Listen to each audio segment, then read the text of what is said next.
ਵਾਹਿਗੁਰੂ ਜੀ ਕਾ ਖਾਲਸਾ ਵਾਹਿਗੁਰੂ ਜੀ ਕੀ ਫਤਿਹ। ਮੈਂ ਤੁਹਾਡੀ ਹੋਸਟ ਸ਼ਵੀਤ ਕੌਰ ਨਿਊਜ਼ ਟੀਵੀ 84 ਦੇ ਨਾਲ।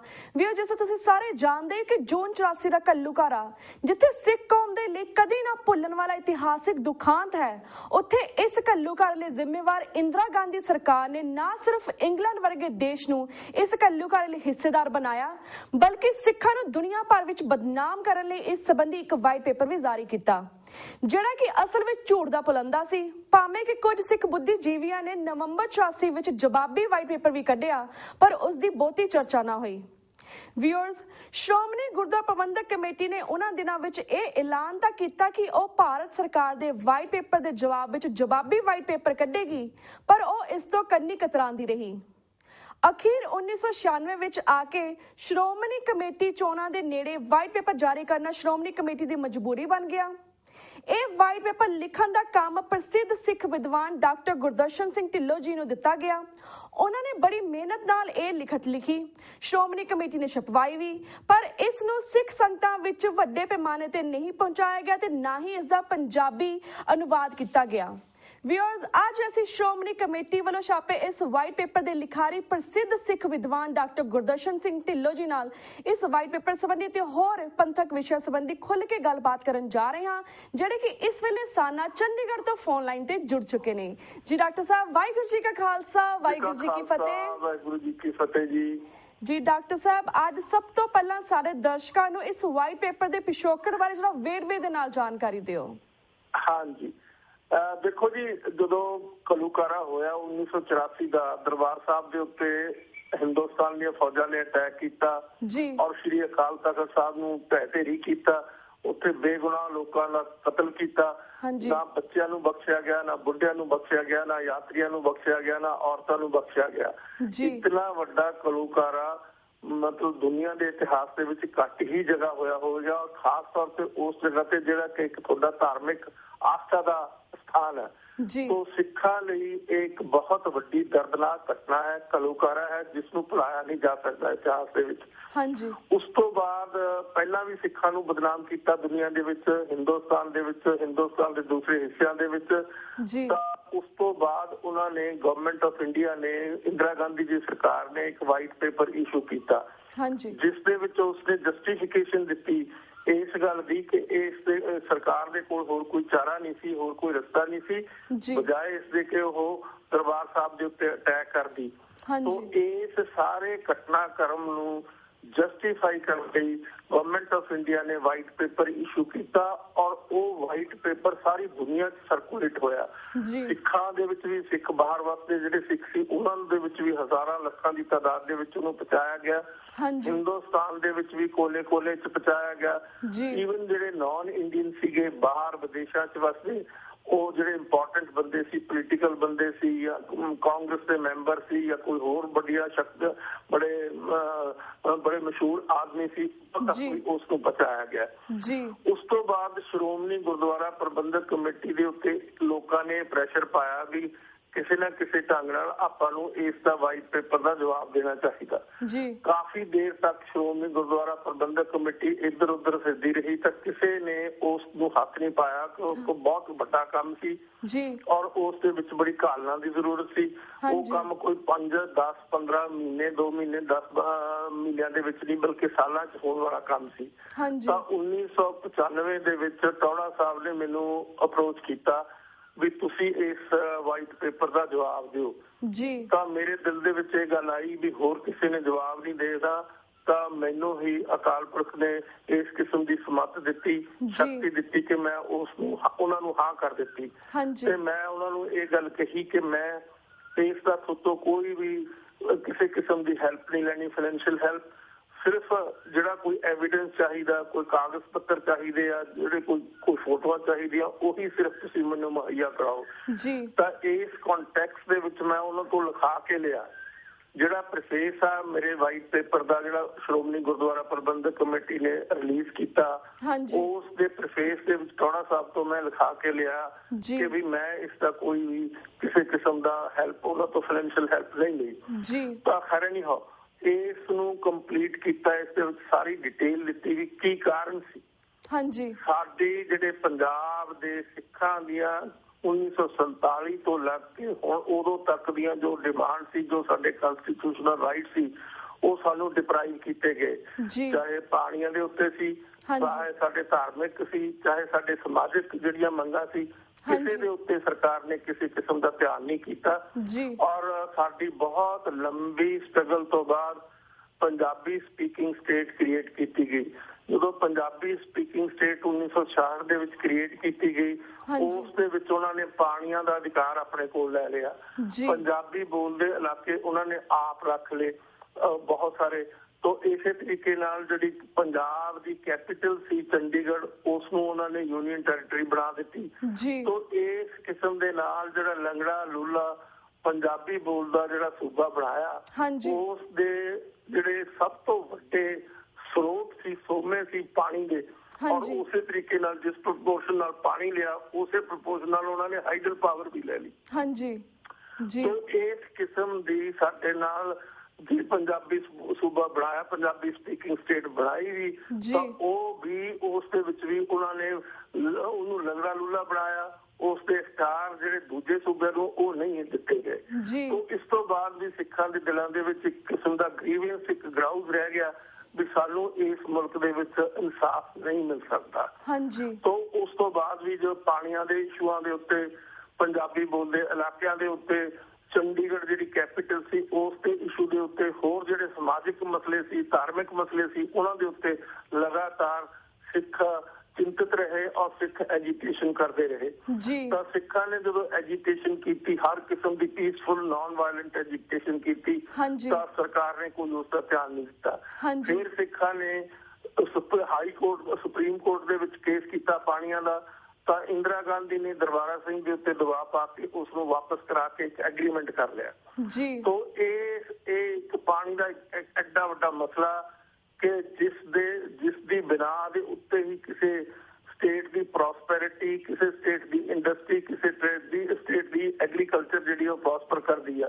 ਲੇਕਿਨ ਪੰਜਾਬ ਦਾ ਜਿਹੜੇ ਦਰਿਆਵਾਂ ਦਾ ਪਾਣੀ, ਨੈਚੁਰਲ ਜਿਹੜੇ ਸੋਮੇ ਆ, ਉਹ ਇਹਨਾਂ ਨੇ ਸਾਤੋਂ ਖੋਲੇ ਆ। ਤੋਂ ਇਹ ਇੱਕ ਬਹੁਤ ਵੱਡੀ ਬੇਇਨਸਾਫੀ ਪੰਜਾਬ ਦੀ ਸਟੇਟ ਨਾਲ ਕੀਤੀ। ਤੋਂ ਇਹ ਸਾਰੀ ਡਿਟੇਲ ਮੈਂ ਕਨਸਟੀਟਿਊਸ਼ਨਲ, ਇੰਡੀਅਨ ਕਨਸਟੀਟਿਊਸ਼ਨ ਨੂੰ ਲੈ ਕੇ, ਇੰਟਰਨੈਸ਼ਨਲ ਜਿਹੜੇ ਰਾਈਟੇਰੀਅਨ ਲਾਜ਼ ਆ ਉਹਨਾਂ ਨੂੰ ਲੈ ਕੇ ਇਸ ਦੀ ਪੂਰੀ ਡਿਟੇਲ ਦਿੱਤੀ, ਤਾਂ ਕਿ ਕੋਈ ਇਸ ਦੀ ਰਿਬਟਲ ਨਾ ਕਰ ਸਕੇ।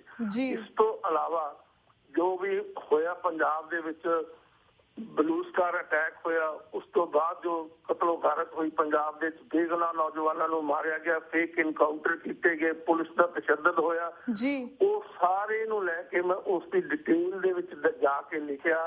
ਔਰ ਫਿਰ ਬਹੁਤ ਸਾਰੇ ਜਿਹੜੇ ਸਿੱਖ ਨੌਜਵਾਨ ਜਾਂ ਬਹੁਤ ਸਾਰੀਆਂ ਸਿੱਖ ਜਥੇਬੰਦੀਆਂ ਜਿਹੜੀਆਂ ਦੇਸ਼ ਜਾਂ ਪ੍ਰਦੇਸ਼ਾਂ ਦੇ ਵਿੱਚ ਖਾਲਿਸਤਾਨ ਦੀ ਗੱਲ ਕਰਦੀਆਂ ਸੀ ਵੀ ਸਾਡਾ ਖਾਲਿਸਤਾਨ ਸਾਨੂੰ ਮਿਲਣਾ ਚਾਹੀਦਾ, ਸਾਡਾ ਇੱਕ ਸੋਵਰਨ ਸਟੇਟ ਸਾਨੂੰ ਮਿਲਣੀ ਚਾਹੀਦੀ ਆ, ਤਾਂ ਮੈਂ ਉਸ ਕੰਟੈਕਸਟ ਦੇ ਵਿੱਚ ਇੱਕ ਇਸ ਵਾਈਟ ਪੇਪਰ ਦੇ ਵਿੱਚ 31 ਪੇਜ ਦਾ ਇੱਕ ਸਿੱਖ ਪੋਲਿਟੀ ਦੇ ਉੱਤੇ ਆਰਟੀਕਲ ਹੈ। ਸਿੱਖ ਪੋਲਿਟੀ ਤੋਂ ਮਤਲਬ ਸਿੱਖਾਂ ਦੇ ਰਾਜ ਦਾ ਸੰਕਲਪ। ਤਾਂ ਸਿੱਖ ਜੇ ਰਾਜ ਮੰਗਦੇ ਆ ਤਾਂ ਉਹਨਾਂ ਦਾ ਜਿਹੜਾ ਰਾਜ ਦਾ ਸੰਕਲਪ ਆ ਉਹ ਦੁਨੀਆ ਦੇ ਸਾਹਮਣੇ ਆਉਣਾ ਚਾਹੀਦਾ।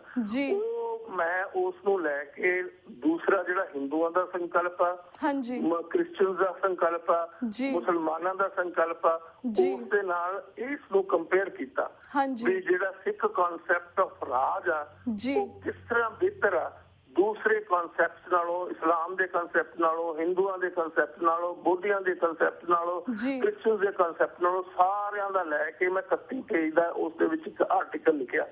ਔਰ ਉਸ ਤੋਂ ਇਲਾਵਾ ਜਿਹੜੀ ਬੇਈਮਾਨੀ RSS ਔਰ BJP ਨੇ ਕੀਤੀ ਪੰਜਾਬ ਦੇ ਨਾਲ, ਪੰਜਾਬੀ ਲੈਂਗੁਏਜ ਨੂੰ ਡਿਸਓਨ ਕੀਤਾ ਔਰ ਹਮੇਸ਼ਾ ਪੰਜਾਬ ਦੇ ਇੰਟਰਸਟ ਦੇ ਖਿਲਾਫ ਹੋ ਕੇ ਦੂਜੇ ਸੂਬਿਆਂ ਦੇ ਇੰਟਰਸਟ ਜਿਨ੍ਹਾਂ ਨੇ ਸਾਨੂੰ ਲੁੱਟਿਆ ਪਾਣੀ ਦੇ ਮਸਲਿਆਂ ਦੇ ਉੱਤੇ, ਟੈਰੀਟਰੀ ਦੇ ਮਸਲੇ ਦੇ ਉੱਤੇ, ਉਹਨਾਂ ਦੇ ਹੱਕ ਵਿੱਚ ਉਹ ਹਮੇਸ਼ਾ ਆਵਾਜ਼ ਉਠਾਉਂਦੇ ਰਹੇ, ਉਹਨਾਂ ਨੂੰ ਵੀ ਮੈਂ ਉਸ ਦੇ ਵਿੱਚ ਟੋਟਲੀ ਨੰਗਾ ਕੀਤਾ।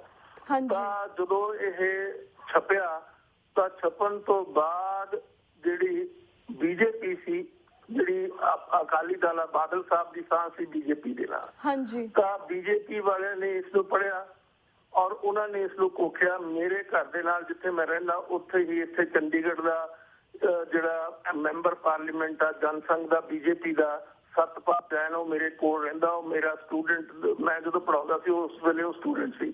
ਉਹ ਨੇਬਰ ਦੇ ਹੋਣ ਦੇ ਨਾਤੇ ਵੀ ਮੈਨੂੰ ਜਾਣਦਾ, ਉਸ ਤਰ੍ਹਾਂ ਵੀ ਜਾਣਦਾ ਸੀ। ਇੱਕ ਦਿਨ ਸੈਰ ਕਰਦੇ ਹੋਏ ਮੈਨੂੰ ਮਿਲਿਆ, ਮੈਨੂੰ ਕਹਿਣ ਲੱਗਿਆ ਡਾਕਟਰ ਸਾਹਿਬ ਤੁਹਾਡਾ ਵਾਈਟ ਪੇਪਰ ਮੈਂ ਪੜ੍ਹਿਆ, ਲੇਕਿਨ ਮੈਂ ਵਾਈਟ ਪੇਪਰ ਇਹ ਅਸੀਂ ਸਰਕੂਲੇਟ ਨਹੀਂ ਹੋਣ ਦੇਣਾ ਤੇ ਇਸ ਨੂੰ ਅਸੀਂ ਹੌਲੀ ਹੌਲੀ ਖਤਮ ਕਰ ਦੇਣਾ। ਮੈਂ ਕਿਹਾ ਵੀ ਕਿਉਂ? ਕਹਿੰਦਾ ਸਾਨੂੰ ਪਤਾ ਜੋ ਤੁਸੀਂ ਇਸ ਦੇ ਵਿੱਚ ਲਿਖਿਆ ਉਹ ਸਾਨੂੰ ਕਬੂਲ ਨਹੀਂ ਹੈ, ਸਾਨੂੰ ਮਨਜ਼ੂਰ ਨਹੀਂ ਹੈ, ਤਾਂ ਅਸੀਂ ਇਸ ਨੂੰ ਹਮੇਸ਼ਾ ਲਈ ਖਤਮ ਕਰ ਦਾਂਗੇ। ਮੈਂ ਕਿਹਾ ਵੀ ਕਿਸ ਤਰ੍ਹਾਂ ਖਤਮ ਕਰ ਦੋ? ਕਹਿੰਦੇ ਤੁਹਾਨੂੰ ਪਤਾ ਬਾਦਲ ਸਾਹਿਬ ਸਾਡੇ ਨਾਲ ਆ, ਅਸੀਂ ਬਾਦਲ ਸਾਹਿਬ ਨੂੰ ਜੋ ਕਹਿੰਦੇ ਆ ਉਹ ਪੂਰਾ ਕਰਾ ਲੈਂਦੇ ਆ ਆਪਣੀ ਮਰਜ਼ੀ ਦੇ ਮੁਤਾਬਕ। ਜੋ ਉਸਨੇ ਕਿਹਾ ਉਸੇ ਤਰੀਕੇ ਦੇ ਨਾਲ ਇਹ ਗੱਲ ਹੋਈ ਔਰ ਜਿਹੜਾ ਵਾਈਟ ਪੇਪਰ ਸੀ ਉਹ ਹਮੇਸ਼ਾ ਲਈ ਉਹਨਾਂ ਨੇ ਦਬਾ ਦਿੱਤਾ।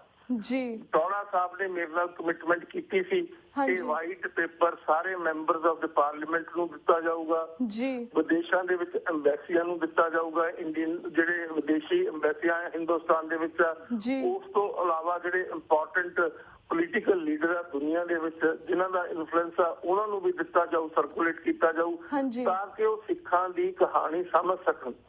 ਸਿੱਖਾਂ ਦੀ ਜਿਹੜੀ ਦਰਦਨਾਕ ਤੇ ਟ੍ਰੈਜਿਕ ਜਿਹੜੀ ਸਟੋਰੀ ਆ ਉਸ ਨੂੰ ਚੰਗੀ ਤਰ੍ਹਾਂ ਕੰਪਰੀਹੈਂਡ ਕਰਨ ਔਰ ਸਿੱਖਾਂ ਦੀ ਉਹ ਜੋ ਸਿਚੁਏਸ਼ਨ ਹੋਈ ਆ ਉਸ ਨੂੰ ਸਮਝ ਲੈਣ।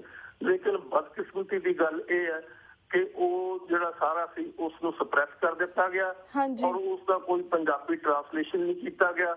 ਮੈਂ ਆਪਣੇ ਲੈਵਲ ਤੇ ਬਥੇਰੀ ਕੋਸ਼ਿਸ਼ ਕੀਤੀ ਲੇਕਿਨ ਮੇਰੇ ਮਤਲਬ ਉਸੋਂ ਇਹ ਬਾਹਰ ਆ।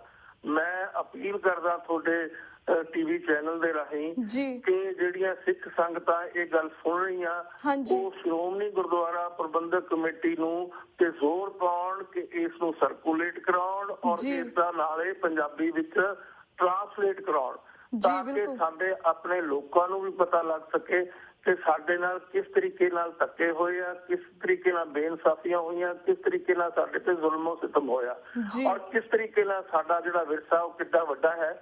ਔਰ ਜਿਹੜਾ ਸਿੱਖਾਂ ਦਾ ਰਾਜ ਦਾ ਸੰਕਲਪ ਆ ਦੁਨੀਆ ਦੇ ਵਿੱਚ ਯੂਨੀਕ ਆ। 70 ਸਾਲ ਸਿੱਖਾਂ ਨੇ ਰਾਜ ਕੀਤਾ ਇੰਡੀਅਨ ਸਬ ਕੰਟੀਨੈਂਟ ਦੇ ਵਿੱਚ ਔਰ ਉਸ ਰਾਜ ਦੇ ਦੌਰਾਨ ਕਿਸੇ ਦੂਸਰੇ ਬੰਦੇ ਨਾਲ ਜਿਹੜਾ ਵੈਰ ਸਿੱਖ ਸੀ ਉਸ ਨਾਲ ਕਿਸੇ ਕਿਸਮ ਦੀ ਕੋਈ ਬੇਇਨਸਾਫੀ ਨਹੀਂ ਹੋਈ, ਕੋਈ ਧੱਕਾ ਨਹੀਂ ਹੋਇਆ, ਨਾ ਹਿੰਦੂਆਂ ਦੇ ਮੰਦਿਰਾਂ ਨੂੰ ਢਾਇਆ ਗਿਆ, ਨਾ ਮੁਸਲਮਾਨਾਂ ਦੀ ਮਸਜਿਦਾਂ ਨੂੰ ਢਾਇਆ ਗਿਆ, ਨਾ ਹਿੰਦੂਆਂ ਨਾਲ ਕਿਸੇ ਕਿਸਮ ਦਾ ਵਿਤਕਰਾ ਹੋਇਆ, ਕਿਸੇ ਕਿਸਮ ਦੀ ਬੇਇਨਸਾਫੀ ਹੋਈ, ਬਲਕਿ ਮੁਸਲਮਾਨ ਜਿਨ੍ਹਾਂ ਨੇ ਸਿੱਖ ਗੁਰੂਆਂ ਨੂੰ ਸ਼ਹੀਦ ਕੀਤਾ ਸੀ, ਸਿੱਖ ਪਰਿਵਾਰਾਂ ਨੂੰ ਸ਼ਹੀਦ ਕੀਤਾ ਸੀ, ਸਿੱਖਾਂ ਦੇ ਸਿਰਾਂ ਦੇ ਉੱਤੇ ਮੁੱਲ ਰੱਖੇ ਸੀ, ਉਹਨਾਂ ਨਾਲ ਵੀ ਬਹੁਤ ਪੂਰਾ ਇਨਸਾਫ ਕੀਤਾ ਗਿਆ। ਉਹਨਾਂ ਦੀਆਂ ਮਸਜਿਦਾਂ ਨੂੰ ਉਸੇ ਕਿਸਮ ਦਾ ਸਤਿਕਾਰ ਦਿੱਤਾ ਗਿਆ ਜਿਸ ਤਰ੍ਹਾਂ ਕਿ ਸਿੱਖ ਆਪਣੇ ਗੁਰਦੁਆਰਿਆਂ ਨੂੰ ਦਿੰਦੇ ਸੀ। ਉਹਨਾਂ ਦੇ ਕੁਰਾਨ ਨੂੰ ਵੀ ਉਹੀ ਸਤਿਕਾਰ ਦਿੱਤਾ ਗਿਆ ਜਿਹੜਾ ਕਿ ਦੂਸਰੇ ਪਾਸੇ ਸ੍ਰੀ ਗੁਰੂ ਗ੍ਰੰਥ ਸਾਹਿਬ ਨੂੰ ਸਿੱਖ ਦਿੰਦੇ ਸੀ। ਤੋਂ ਇਸ ਕਿਸਮ ਦੀ ਬਿਹਤਰ ਟ੍ਰੈਡੀਸ਼ਨ, ਇਸ ਕਿਸਮ ਦਾ ਯੂਨੀਕ ਰਾਜ ਦੁਨੀਆ ਦੇ ਇਤਿਹਾਸ ਦੇ ਵਿੱਚ ਸਿੱਖਾਂ ਦੇ ਵਿਰਸੇ ਵਿੱਚ ਹੀ ਹੈ। ਹੋਰ ਕਿਸੇ ਦੁਨੀਆ ਦੇ ਕਮਿਊਨਿਟੀ ਦੇ ਚਾਹੇ ਕ੍ਰਿਸਚੀਅਨਸ ਦਾ ਉਹਨਾਂ ਨੇ ਮੁਸਲਮਾਨਾਂ ਦੇ ਉੱਤੇ ਜੋ ਤਸ਼ੱਦਦ ਕਰੂਸੇਡ ਜਿਹੜੇ ਕੀਤੇ, ਤਸ਼ੱਦਦ ਕੀਤਾ ਉਹ ਦੁਨੀਆ ਦੇ ਇਤਿਹਾਸ ਦੇ ਵਿੱਚ ਲਿਖਿਆ ਹੋਇਆ ਹੈ। ਇਸੇ ਤਰੀਕੇ ਨਾਲ ਮੁਸਲਮਾਨਾਂ ਨੇ ਜੋ ਗੈਰ ਮੁਸਲਮਾਨਾਂ ਦੇ ਉੱਤੇ ਤਸ਼ੱਦਦ ਕੀਤਾ ਉਹ ਵੀ ਇਤਿਹਾਸ ਦਾ ਇੱਕ ਹਿੱਸਾ ਹੈ। ਮੁਸਲਮਾਨਾਂ ਨੇ ਕਿਸ ਤਰ੍ਹਾਂ ਬੋਧੀਆਂ ਨੂੰ ਉਘੇੜਿਆ, ਬੋਧੀਆਂ ਦੇ ਮਠਾਂ ਨੂੰ ਤਬਾਹ ਕੀਤਾ, ਉਹਨਾਂ ਦੀਆਂ ਲਾਇਬ੍ਰੇਰੀਆਂ ਨੂੰ ਅੱਗ ਲਾਈ, ਉਹ ਵੀ ਸਭ ਦੇ ਸਾਹਮਣੇ ਹੈ। ਤੋ ਇਸ ਕਰਕੇ ਸਿੱਖਾਂ ਨੇ ਇਸ ਕਿਸਮ ਦੀ ਕੋਈ ਹਰਕਤ ਨਹੀਂ ਕੀਤੀ। ਸਿੱਖਾਂ ਨੇ ਸਭ ਨੂੰ ਆਪਣੇ ਗੱਲ ਨਾਲ ਲਾਇਆ, ਸਭ ਨਾਲ ਪੂਰਾ ਇਨਸਾਫ ਕੀਤਾ, ਕਿਸੇ ਨੂੰ ਮਜਬੂਰ ਨਹੀਂ ਕੀਤਾ ਕਿ ਉਹ ਤਾਕਤ ਦੇ ਜ਼ੋਰ ਦੇ ਉੱਤੇ ਆਪਣਾ ਧਰਮ ਛੱਡ ਕੇ ਸਿੱਖ ਧਰਮ ਨੂੰ ਕਬੂਲ ਕਰੇ। ਸਿੱਖਾਂ ਦੂਸਰਿਆਂ ਨੂੰ ਨੌਕਰੀਆਂ ਦੇ ਵਿੱਚ ਹਿੰਦੂਆਂ ਨੂੰ, ਮੁਸਲਮਾਨਾਂ ਨੂੰ ਉਸੇ ਕਿਸਮ ਦੀ ਸਥਿਤੀ ਦਿੱਤੀ ਗਈ ਜਿਸ ਕਿਸਮ ਦੀ ਸਿੱਖਾਂ ਨੂੰ ਸੀ। ਸੋ ਇਹ ਇੱਕ ਬਹੁਤ ਵੱਡੀ ਗੱਲ ਸੀ ਜਿਹੜੀ ਕਿ ਮੈਂ ਉਸ ਦੇ ਵਿੱਚ ਬੜੀ ਡਿਟੇਲ ਚ ਦੱਸੀ ਸੀ। ਸਿੱਖਾਂ ਨਾਲ ਬੇਇਨਸਾਫੀਆਂ ਵੀ ਦੱਸੀਆਂ ਸੀ, ਸਿੱਖਾਂ ਨਾਲ ਜੋ ਜ਼ੁਲਮੋ ਸਿਤਮ ਹੋਇਆ ਉਹ ਵੀ ਦੱਸਿਆ ਸੀ ਔਰ ਸਿੱਖਾਂ ਦਾ ਜਿਹੜਾ ਪਿਛੋਕੜ ਆ, ਸਿੱਖਾਂ ਦਾ ਜਿਹੜਾ ਵਿਰਸਾ ਹੈ, ਇਸ ਕਿਸਮ ਦਾ ਜਿਹੜਾ ਬੜੱਪਨ ਆ ਸਿੱਖਾਂ ਦੀ ਟ੍ਰੈਡੀਸ਼ਨ ਦੇ ਵਿੱਚ ਜਿਹੜਾ ਗੁਰੂਆਂ ਨੇ ਸਾਨੂੰ ਉਸ ਵਿਰਸੇ ਦੇ ਵਿੱਚ ਦਿੱਤਾ ਉਹ ਸਾਰੀ ਚੀਜ਼ ਉਸ ਦੇ ਵਿੱਚ ਲਿਖੀ ਹੋਈ ਹੈ।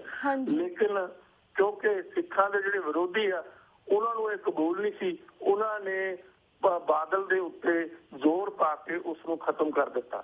ਸੋ ਇਹ ਮੈਂ ਅਪੀਲ ਕਰਦਾ ਸਾਰੇ ਦੁਨੀਆ ਦੇ ਸਿੱਖਾਂ ਨੂੰ ਕਿ ਉਸ ਨੂੰ ਪੜ੍ਹਨ, ਉਸ ਨੂੰ ਪੜ੍ਹ ਕੇ ਉਸ ਦੇ ਉੱਤੇ ਵਿਚਾਰ ਕਰਨ ਔਰ ਉਸ ਦਾ ਪ੍ਰਚਾਰ ਵੀ ਕਰਨ ਔਰ ਜੇ ਹੋ ਸਕੇ ਉਸ ਦਾ ਪੰਜਾਬੀ ਵਿੱਚ ਉਲੱਥਾ ਵੀ ਕਰਨ। ਤੋ ਇਹੀ ਮੇਰੀ ਬੇਨਤੀ ਆ ਔਰ ਇਹੀ ਮੇਰੀ ਇੱਕ ਕਈ ਸਾਲਾਂ ਦੀ ਮਿਹਨਤ ਜਿਹੜੀ ਲਗਾਤਾਰ ਕਾਲਣਾ ਹੈ ਉਹ ਮੇਰਾ ਮਤਲਬ ਸਿੱਖੀ ਨਾਲ ਸਤਿਕਾਰ ਤੇ ਪਿਆਰ, ਉਹ ਸਤਿਕਾਰ ਪਿਆਰ ਨੂੰ ਹੀ ਮੈਂ ਇਸ ਦੇ ਵਿੱਚ ਸਾਰੀ ਮਿਹਨਤ ਕਰਕੇ ਐਕਸਪ੍ਰੈਸ ਕੀਤਾ ਔਰ ਉਹ ਸਿੱਖਾਂ ਤੱਕ ਪਹੁੰਚਣਾ ਜ਼ਰੂਰੀ ਹੈ। ਜੀ ਇਹ ਹੈ ਜੀ ਮੇਰੀ ਕਹਾਣੀ ਵਾਈਟ ਪੇਪਰ ਵਾਲੀ। ਹਾਂਜੀ ਬਿਲਕੁਲ ਵੀਰ ਜੀ। ਜੀ ਵੀਰ ਜੀ, ਜੀ ਵੀਰ ਜੀ, ਤੁਸੀਂ ਸਾਡੇ ਬਹੁਤ ਸਾਰੇ ਕੁਐਸਚਨ ਦੇ ਆਨਸਰ ਤੁਸੀਂ ਇੱਕ ਜਵਾਬ ਦੇ। ਹੈਲੋ ਹੈਲੋ ਹਾਂਜੀ ਢਿੱਲੋਂ ਵੀਰ ਜੀ। ਹੈਲੋ ਹਾਂਜੀ ਵੀਰ ਜੀ, ਸਾਨੂੰ ਤੁਹਾਡੀ ਆਵਾਜ਼ ਆ ਰਹੀ ਹੈ, ਤੁਹਾਨੂੰ ਮੇਰੀ ਆਵਾਜ਼ ਆ ਰਹੀ ਹੈ? ਬਹੁਤ ਥੋੜੀ ਆਵਾਜ਼ ਆ ਰਹੀ ਹੈ ਜੀ, ਬੜੀ ਘੱਟ। ਹਾਂਜੀ ਵੀਰ ਜੀ, ਮੈਂ ਟਰਾਈ ਕਰਦੀ ਹਾਂ ਇਸ ਤੋਂ ਵੀ ਉੱਚੀ ਬੋਲਣ ਦੀ। ਵੀਰ ਜੀ ਤੁਸੀਂ ਪੂਰੀ ਬੁੱਕ ਦਾ ਪਿਛੋਕੜ ਸਾਨੂੰ ਬੜੇ ਵੇਰਵੇ ਦੇ ਨਾਲ ਇਸ ਬਾਰੇ ਜਾਣਕਾਰੀ ਦਿੱਤੀ ਆ। ਪਰ ਵੀਰ ਜੀ ਇੱਥੇ ਇੱਕ ਛੋਟਾ ਬਾਕੀ ਅਸੀਂ ਪੰਥਕ ਮੁੱਦਿਆਂ ਬਾਰੇ ਗੱਲਬਾਤ ਕਰਨ ਤੋਂ ਪਹਿਲਾਂ ਇੱਕ ਤੁਹਾਨੂੰ ਕੋਈ ਛੋਟਾ ਜਿਹਾ ਕੁਐਸਚਨ ਪੁੱਛਣਾ ਚਾਹੁੰਦੇ। ਜਿਸ ਤਰ੍ਹਾਂ ਅਸੀਂ ਇੱਕ ਪਾਸੇ ਪੰਜਾਬੀ ਸੂਬੇ ਦੀ ਗੱਲ ਕਰਦੇ ਹਾਂ, ਅਸੀਂ ਪੰਜਾਬ ਦੇ ਵਿੱਚ ਸਿਰਫ ਪੰਜਾਬੀ ਲਿਖਣ ਦੀ ਗੱਲ ਕਰਦੇ ਹਾਂ, ਫਿਰ ਇਹ ਬੁੱਕ ਤੁਸੀਂ ਉਸ ਵੇਲੇ ਇੰਗਲਿਸ਼ ਦੇ ਵਿੱਚ ਹੀ ਲਿਖਣਾ ਜ਼ਰੂਰੀ ਸਮਝਿਆ? ਤੁਸੀਂ ਪੰਜਾਬੀ ਦੇ ਵਿੱਚ ਇਹ ਬੁੱਕ ਲਿਖ ਕੇ ਜਿਹੜੇ ਸਾਡੇ ਭੈਣ ਭਰਾ ਪੰਜਾਬ ਦੇ ਵਿੱਚ ਸੀ ਉਹਨਾਂ ਨੂੰ ਕਿਉਂ ਨਹੀਂ ਦੱਸਿਆ ਕਿ ਸਾਡੇ ਨਾਲ ਕੀ ਹੋਇਆ? ਕਿਉਂਕਿ ਕਾਫੀ ਸਾਰੇ ਸਾਡੇ ਜਿਹੜੇ ਭੈਣ ਭਰਾ ਪੰਜਾਬ ਦੇ ਵਿੱਚ ਸੀਗੇ ਜਾਂ ਬਾਹਰ ਦੇ ਦੇਸ਼ਾਂ ਵਿੱਚ ਜਿਹੜੇ ਸਾਰੇ ਉਸ ਵੇਲੇ ਬਜ਼ੁਰਗ ਜਿਹੜੇ ਸਿਰਫ ਪੰਜਾਬੀ ਪੜ੍ਹਦੇ ਸੀ, ਉਹਨਾਂ ਨੂੰ ਨਹੀਂ ਪਤਾ ਸੀ ਕਿ ਦਰਬਾਰ ਸਾਹਿਬ ਦੇ ਵਿੱਚ ਕੀ ਹੋਇਆ। ਨਹੀਂ, ਉਹ ਤੁਹਾਡਾ ਸਵਾਲ ਬੜਾ ਸਹੀ ਆ ਜੀ। ਉਹ ਕਿਉਂਕਿ ਜਿਹੜਾ ਸਰਕਾਰ ਨੇ, ਹਿੰਦੁਸਤਾਨ ਦੀ ਸਰਕਾਰ ਨੇ ਵਾਈਟ ਪੇਪਰ ਲਿਖਿਆ ਸੀ, ਉਹ ਇੰਗਲਿਸ਼ ਦੇ ਵਿੱਚ ਲਿਖਿਆ ਸੀ। ਹਾਂਜੀ। ਸਵਾਲ ਇਹ ਸੀ ਕਿ ਬਾਹਰ ਰਹਿੰਦੇ ਲੋਕਾਂ ਨੂੰ ਸਿੱਖਾਂ ਤੋਂ ਬਗੈਰ ਜੀ ਦੂਸਰੇ ਲੋਕਾਂ ਤੱਕ ਵੀ ਅਸੀਂ ਆਪਣੀ ਗੱਲ, ਆਪਣੀ ਕਹਾਣੀ ਪਹੁੰਚਾਉਣੀ ਸੀ, ਦੱਸਣਾ ਸੀ ਕਿਸ ਤਰੀਕੇ ਦੇ ਨਾਲ ਹਿੰਦੁਸਤਾਨ ਦੀ ਸਰਕਾਰ ਨੇ ਸਾਡੇ ਨਾਲ ਬੇਇਨਸਾਫੀ ਕੀਤੀ ਆ। ਉਹਦੀ ਜੇ ਕੋਈ ਪੋਸੀਬਿਲਿਟੀ ਸੀ ਤਾਂ ਉਹ ਅੰਗਰੇਜ਼ੀ ਵਿੱਚ ਹੀ ਪਹੁੰਚਾਈ ਜਾ ਸਕਦੀ ਸੀ ਗੱਲ ਜੀ। ਤੋਂ ਇਸ ਕਰਕੇ ਉਹ ਅੰਗਰੇਜ਼ੀ ਵਿੱਚ ਹੀ ਲਿਖਾਇਆ ਗਿਆ, ਅੰਗਰੇਜ਼ੀ ਵਿੱਚ ਹੀ ਲਿਖਿਆ ਗਿਆ ਤਾਂ ਕਿ ਸਾਡੇ ਜਿਹੜੇ ਦੂਸਰੇ ਲੋਕ ਆ, ਜਿਸ ਤਰ੍ਹਾਂ ਅੰਗਰੇਜ਼ ਆ, ਵੈਸਟ ਦੇ ਵਿੱਚ ਲੋਕ ਰਹਿ ਰਹੇ ਆ, ਅੰਗਰੇਜ਼ੀ ਤਾਂ ਦੁਨੀਆ ਦੀ ਜ਼ੁਬਾਨ ਹੈ ਔਰ ਤਾਂ ਕਿ ਦੁਨੀਆ ਦੇ ਤੱਕ ਸਾਡੀ ਗੱਲ, ਸਾਡੀ ਆਵਾਜ਼ ਆ ਜਿਹੜੀ ਉਹ ਪਹੁੰਚ ਸਕੇ, ਇਸ ਕਰਕੇ ਅੰਗਰੇਜ਼ੀ ਵਿੱਚ ਲਿਖਾਇਆ ਗਿਆ ਜੀ। ਬਿਲਕੁਲ ਵੀਰ ਜੀ। ਤੇ ਵੀਰ ਜੀ ਜਿਸ ਤਰ੍ਹਾਂ ਇਹਨਾਂ ਨੇ ਆਪਣੀ ਇੰਡੀਅਨ ਸਰਕਾਰ ਨੇ ਵਾਈਟ ਬੁੱਕ ਜਿਹੜੀ ਵਾਈਟ ਪੇਜਿਸ ਜਿਹੜੇ ਪ੍ਰਕਾਸ਼ਿਤ ਕੀਤੇ ਸੀ, ਉਸ ਤੋਂ ਬਾਅਦ ਤੁਸੀਂ ਪ੍ਰਕਾਸ਼ਿਤ ਕੀਤੇ ਜਵਾਬ ਦੇ ਵਿੱਚ, ਤੁਹਾਨੂੰ ਕੀ ਲੱਗਦਾ ਕਿ ਵਰਸਸ ਇੰਡੀਅਨ ਜਿਹੜੇ ਵਾਈਟ ਪੇਜਿਸ ਵਰਸਸ ਤੁਹਾਡੇ ਇੰਗਲਿਸ਼ ਤੁਸੀਂ ਕੀਤਾ ਸੀਗਾ, ਤੁਹਾਡੀ ਕਿੰਨੀਆਂ ਕੁ ਕਾਪੀਆਂ ਪ੍ਰਕਾਸ਼ਿਤ ਹੋਈਆਂ ਇਸ ਦੇ ਬਾਰੇ ਔਰ ਕਿੰਨੇ ਲੋਕਾਂ ਨੇ ਬਾਹਰ ਦੇਸ਼ਾਂ ਚ ਕਿੰਨੇ ਲੋਕਾਂ ਨੇ ਖਰੀਦੀਆਂ? ਹਾਂ ਮੈਂ ਦੱਸ ਦਿੰਦਾ। ਉਸ ਵੇਲੇ 2000 ਕਾਪੀਆਂ ਛਪੀਆਂ ਸੀ ਜੀ। 2000 ਕਾਪੀਆਂ ਦੇ ਵਿੱਚੋਂ ਕੁਝ ਤਾਂ ਇਹਨਾਂ ਨੇ ਥੋੜੀਆਂ ਬਹੁਤੀਆਂ ਵੰਡੀਆਂ ਵੀ ਆ। ਹਾਂਜੀ। ਮੈਨੂੰ ਉਸਦੀ ਬਹੁਤੀ ਡਿਟੇਲ ਨਹੀਂ ਇਹਨਾਂ ਨੇ ਦੱਸੀ। ਕੁਝ ਲੋਕਾਂ ਨੇ ਖਰੀਦੀਆਂ ਵੀ ਆ, ਸਿੰਘ ਬ੍ਰਦਰਸ ਦੇ ਥਰੂ ਉਹਨਾਂ ਨੇ ਖਰੀਦੀਆਂ। ਤੋ ਹੁਣ ਮੇਰਾ ਆਪਣਾ ਖਿਆਲ ਆ ਵੀ ਸ਼੍ਰੋਮਣੀ ਪ੍ਰਬੰਧਕ ਕਮੇਟੀ ਵਾਲਿਆਂ ਕੋਲ ਥੋੜੀਆਂ ਬਹੁਤੀਆਂ ਕਾਪੀਆਂ ਹੋਣਗੀਆਂ। ਉਸ ਤੋਂ ਇਲਾਵਾ ਲੋਕਾਂ ਦੀ ਬਹੁਤ ਡਿਮਾਂਡ ਆ ਜੀ, ਲੋਕ ਜਾਣਨਾ ਚਾਹੁੰਦੇ ਆ, ਲੋਕ ਪੜ੍ਹਨਾ ਚਾਹੁੰਦੇ ਆ, ਪਰ ਇਹਨਾਂ ਨੂੰ ਇਹ ਮਨਜ਼ੂਰ ਨਹੀਂ ਹੈ ਜੀ। ਸ਼੍ਰੋਮਣੀ ਗੁਰਦੁਆਰਾ ਪ੍ਰਬੰਧਕ ਕਮੇਟੀ ਜਿਹੜੀ ਇਸ ਵੇਲੇ ਪੂਰੀ ਪ੍ਰਕਾਸ਼ ਸਿੰਘ ਬਾਦਲ ਦੇ ਅਸਰ ਹੇਠ ਆ ਔਰ ਪੰਜਾਬ ਦਾ ਜਿਹੜਾ ਚੀਫ ਮਿਨਿਸਟਰ ਆ ਉਹ RSS ਤੇ BJP ਦੇ ਅਸਰ ਦੇ ਹੇਠ ਆ। ਤੋ ਇਸ ਕਿਸਮ ਦਾ ਘਟਨਾਕ੍ਰਮ ਹੈ ਜਿਸ ਦੇ ਵਿੱਚ ਕਿ ਨਾ ਤਾਂ ਪ੍ਰਕਾਸ਼ ਸਿੰਘ ਬਾਦਲ ਆਜ਼ਾਦ ਆ, ਨਾ ਉਹ ਸਿੱਖ ਆ, ਨਾ ਉਸ ਆਪਣਾ ਸਿੱਖੀ ਦੇ ਨਾਲ ਉਸ ਦੀ ਕੋਈ ਕਿਸੇ ਕਿਸਮ ਦੀ ਕਮਿਟਮੈਂਟ ਆ ਜੀ। ਇਸ ਕਿਸਮ ਦੀ ਸਿਚੁਏਸ਼ਨ ਦੇ ਵਿੱਚ ਮੈਨੂੰ ਕੋਈ ਬਹੁਤੀ ਉਮੀਦ ਨਹੀਂ ਲੱਗਦੀ ਵੀ ਉਹ ਇਸ ਦੇ ਲੋਕ ਬਹੁਤ ਜ਼ਿਆਦਾ ਪ੍ਰੈਸ਼ਰ ਪਾਉਣ ਤਾਂ ਭਾਵੇਂ ਇਹ ਗੱਲ ਹੋ ਜਾਵੇ, ਵਰਨਾ ਮਤਲਬ ਇਹ ਗੱਲ ਹੋਣ ਦੇ ਆਸਾਰ ਬਹੁਤ ਘੱਟ ਮੈਨੂੰ ਨਜ਼ਰ ਆਉਂਦੇ ਆ ਜੀ।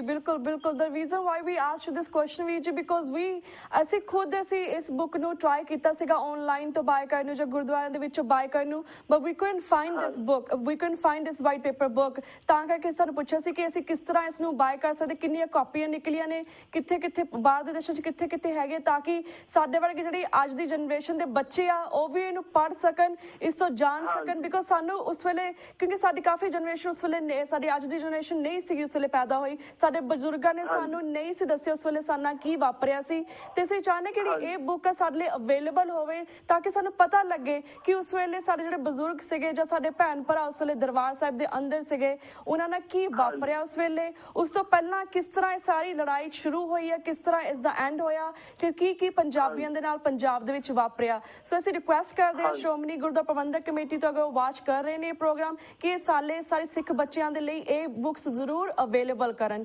As ਸੂਨ as possible.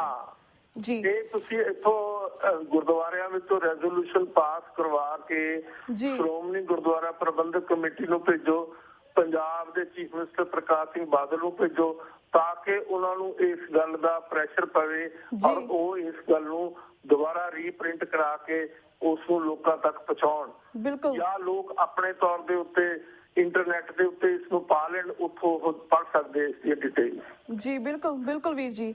ਤੇ ਵੀਰ ਜੀ ਹੁਣ ਅਸੀਂ ਬਾਕੀ ਪੰਥਕ ਮੁੱਦਿਆਂ ਵੱਲ ਵੀ ਆਉਂਦੇ ਹਾਂ, ਜਿਵੇਂ ਵੀਰ ਜੀ ਰੀਸੈਂਟਲੀ ਡੂਰਿੰਗ ਦ ਇਲੈਕਸ਼ਨਸ ਅਕਾਲੀ ਲੀਡਰ ਵਿਕਰਮਜੀਤ ਮਜੀਠੀਆ ਨੇ ਅਰੁਣ ਜੇਤਲੀ ਨੂੰ ਖੁਸ਼ ਕਰਨ ਲਈ ਦਸ਼ਮੇਸ਼ ਪਿਤਾ ਦੀ ਬਾਣੀ ਦੀ ਤੋਹੀਨ ਕੀਤੀ। ਪਹਿਲਾਂ ਤਾਂ ਜਥੇਦਾਰ ਅਕਾਲ ਤਖਤ ਸਾਹਿਬ ਨੇ ਕੋਈ ਫੌਰਨ ਐਕਸ਼ਨ ਨਹੀਂ ਲਿੱਤਾ, ਪਰ ਬਾਅਦ ਵਿੱਚ ਜਦੋਂ ਐਕਸ਼ਨ ਲਿੱਤਾ ਤਾਂ ਮਜੀਠੀਆ ਨੂੰ ਜਦੋਂ ਤਨਖਾਹ ਲਗਾਈ ਗਈ ਤਾਂ ਉਸਨੇ ਉਹ ਤਨਖਾਹ ਨੂੰ ਵੀ ਐਜ਼ ਅ ਪਬਲਿਸਿਟੀ ਇਵੈਂਟ ਬਣਾ ਦਿੱਤਾ। ਇਸ ਬਾਰੇ ਤੁਸੀਂ ਕੀ ਕਹਿਣਾ ਚਾਹੋਗੇ? ਦੇਖੋ ਗੱਲ ਇਹ ਆ, ਇਹਨਾਂ ਨੇ ਆਪਣੀ ਜਿਹੜੀ ਇੰਡੀਪੈਂਡੈਂਟ ਆਇਡੈਂਟੀਟੀ ਆ ਸਿੱਖਾਂ ਦੀ ਉਸ ਨੂੰ ਬਿਲਕੁਲ ਭੁਲਾ ਦਿੱਤਾ।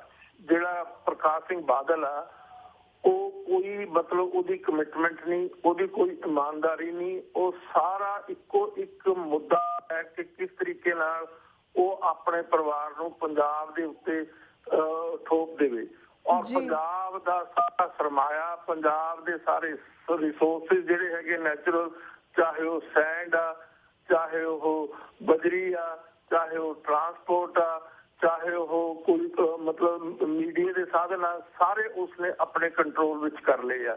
ਔਰ ਇੱਥੋਂ ਤੱਕ ਕਿ ਡਰੱਗ ਮਾਫੀਆ ਪੂਰੇ ਤੌਰ ਤੇ ਪੰਜਾਬ ਦੇ ਵਿੱਚ ਫੈਲਿਆ ਹੋਇਆ।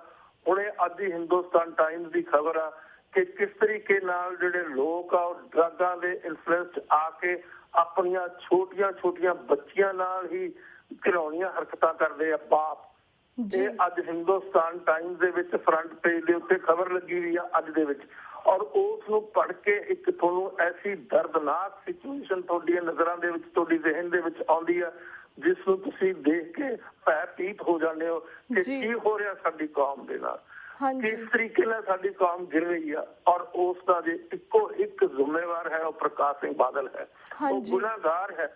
ਉਸ ਨੇ ਇਸ ਕਿਸਮ ਦਾ ਕੋਈ ਕਿਸੇ ਕਿਸਮ ਦਾ ਐਡਮਿਨਿਸਟ੍ਰੇਸ਼ਨ ਚਲਾਉਣ ਦੇ ਵਿੱਚ, ਲੋਕਾਂ ਦੀ ਬਿਹਤਰੀ ਲਈ, ਲੋਕਾਂ ਨੂੰ ਮਤਲਬ ਸੁਧਾਰਨ ਲਈ, ਪੰਜਾਬ ਦੀ ਡਿਵੈਲਪਮੈਂਟ ਦੇ ਲਈ ਕੋਈ ਕਿਸੇ ਕਿਸਮ ਦਾ ਇੰਟਰਸਟ ਨਹੀਂ, ਤਾਂ ਇੱਕੋ ਇੰਟਰਸਟ ਹੈ ਕਿ ਕਿਸੇ ਤਰੀਕੇ ਨਾਲ ਉਹ ਪੰਜਾਬ ਦਾ ਜਿਹੜਾ ਰਹਿੰਦਾ ਖੁੰਦਾ ਸਰਮਾਇਆ ਉਸ ਨੂੰ ਵੀ ਲੁੱਟ ਲਵੇ, ਆਪਣੇ ਪਰਿਵਾਰ ਦੀ ਪ੍ਰਾਪਰਟੀ ਬਣਾ ਦੇਵੇ। ਤੋਂ ਪਿੱਛੇ ਜੇ ਤੁਹਾਨੂੰ ਪਤਾ ਹੀ ਆ, ਜਦੋਂ ਇਲੈਕਸ਼ਨਾਂ ਹੋ ਰਹੀਆਂ ਸੀ ਤਾਂ ਟ੍ਰਿਬਿਊਨ ਦੇ ਵਿੱਚ ਬਹੁਤ ਵੱਡੇ 4 ਆਰਟੀਕਲਸ ਲੱਗੇ ਆ।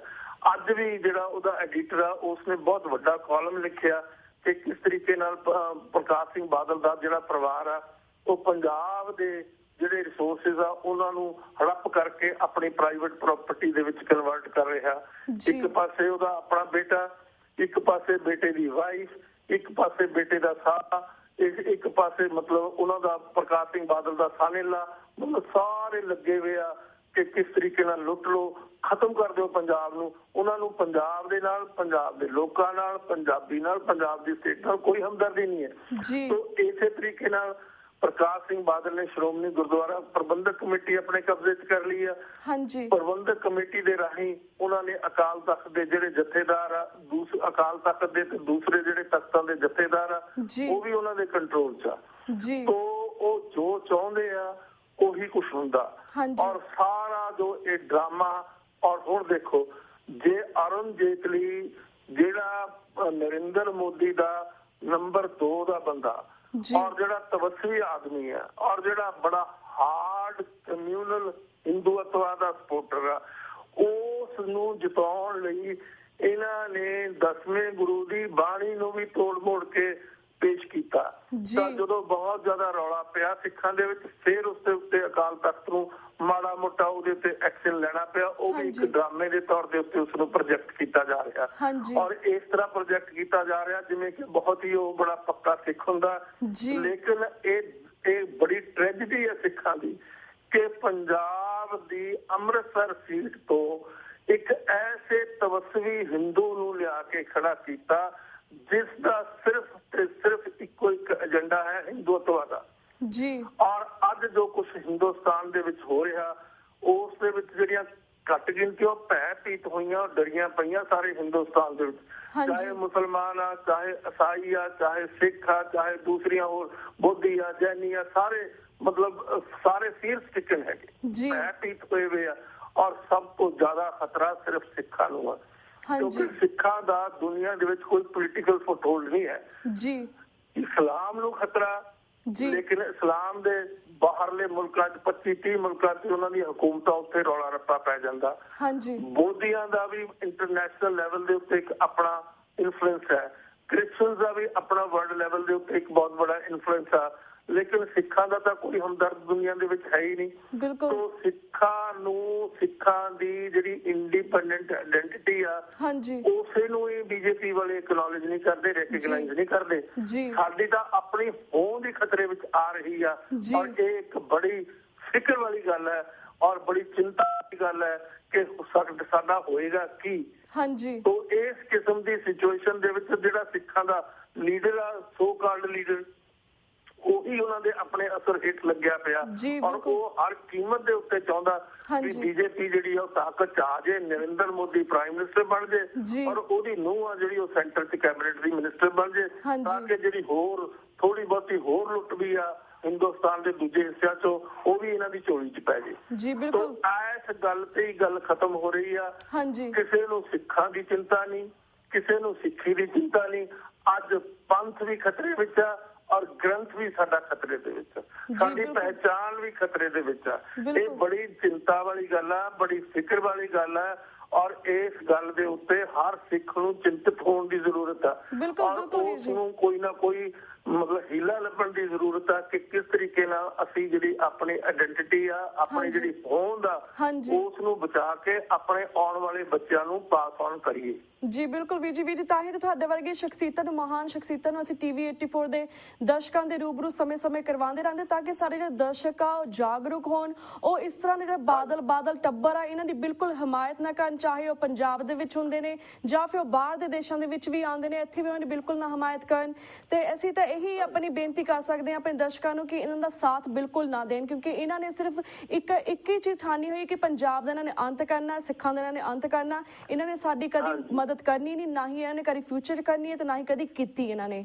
ਤੇ ਵੀਰ ਜੀ ਐਕਚੁਅਲੀ ਆਪਣੀ 2014 ਦੀਆਂ ਪਾਰਲੀਮੈਂਟ ਚੋਣਾਂ ਤੇ ਵੀ ਸਾਡੇ ਕੋਲ ਬਹੁਤ ਸਾਰੇ ਸਵਾਲ ਨੇ ਤੁਹਾਡੇ ਲਈ, ਪਰ ਸਾਡਾ ਇਸ ਵਕਤ ਸਮਾਪਤੀ ਵੱਲ ਜਾ ਰਿਹਾ ਤੇ ਅੱਜ ਤੁਹਾਡੇ 1 ਮਿੰਟ ਹੈਗਾ ਐਕਚੁਅਲੀ ਅਸੀਂ ਸਮਾਪਤੀ ਵੱਲ ਹੀ ਜਾ ਰਿਹਾ, ਤਾਂ ਅੱਜ ਤੁਹਾਡੇ ਕੋਲ ਅਸੀਂ ਇਜਾਜ਼ਤ ਇੱਥੇ ਲੈਂਦੇ ਹਾਂ ਜੀ। ਵਾਹਿਗੁਰੂ ਜੀ ਕਾ ਖਾਲਸਾ, ਵਾਹਿਗੁਰੂ ਜੀ ਕੀ ਫਤਿਹ ਜੀ। ਤੇ ਵਿਊਅਰਸ ਅੱਜ ਅਸੀਂ ਤੁਹਾਡੇ ਕੋਲ ਵੀ ਇੱਥੇ ਇਜਾਜ਼ਤ ਲੈਂਦੇ ਹਾਂ, ਕੱਲ ਨੂੰ ਮਿਲਾਂਗੇ ਸੇਮ ਟਾਈਮ ਸੇਮ ਸ਼ੋ ਦੇ ਵਿੱਚ। ਤਦ ਤੱਕ ਲਈ ਵਾਹਿਗੁਰੂ ਜੀ ਕਾ ਖਾਲਸਾ, ਵਾਹਿਗੁਰੂ ਜੀ ਕੀ ਫਤਿਹ।